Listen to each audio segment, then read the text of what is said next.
Hello ಮಕ್ಕಳೇ, ಇವತ್ತಿನ ತರಗತಿಯಲ್ಲಿ ನಾನು ಸಿಂಹ ಮತ್ತು ಇಲಿ ಕತೆ ಹೇಳ್ತೀನಿ.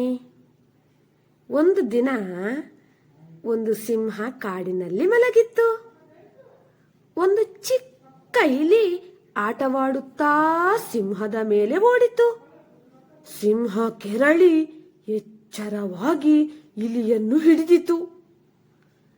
ಇಲಿ ಕೇಳಿಕೊಂಡಿತು, ದಯವಿಟ್ಟು ನನ್ನನ್ನು ಬಿಡಿ, ಒಂದು ದಿನ ನಾನು ನಿಮಗೆ ಸಹಾಯ ಮಾಡುವೆ.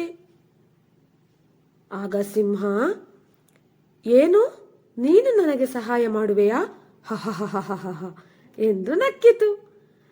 ಆದರೆ ಇಲಿಯನ್ನು ಬಿಟ್ಟು ಬಿಟ್ಟಿತು. ಕೆಲವು ದಿನಗಳ ನಂತರ ಸಿಂಹವೊಂದು ಬೇಟೆಗಾರನು ಎಳೆದ ಬಲೆಗೆ ಸಿಕ್ಕಿತು. ಅದು ಭಯದಿಂದ ಗರ್ಜಿಸಿತು.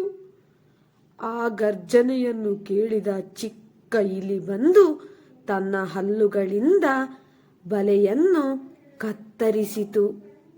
ಸಿಂಹ ಮುಕ್ತವಾಯಿತು.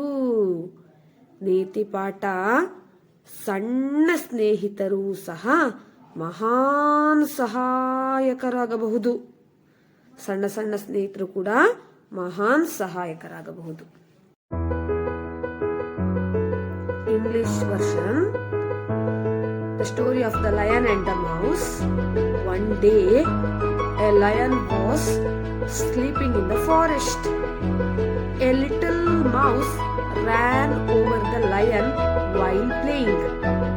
The lion got angry and caught the mouse.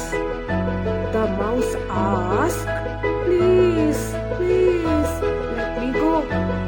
One day I can help you." The lion laughed, but let the mouse go.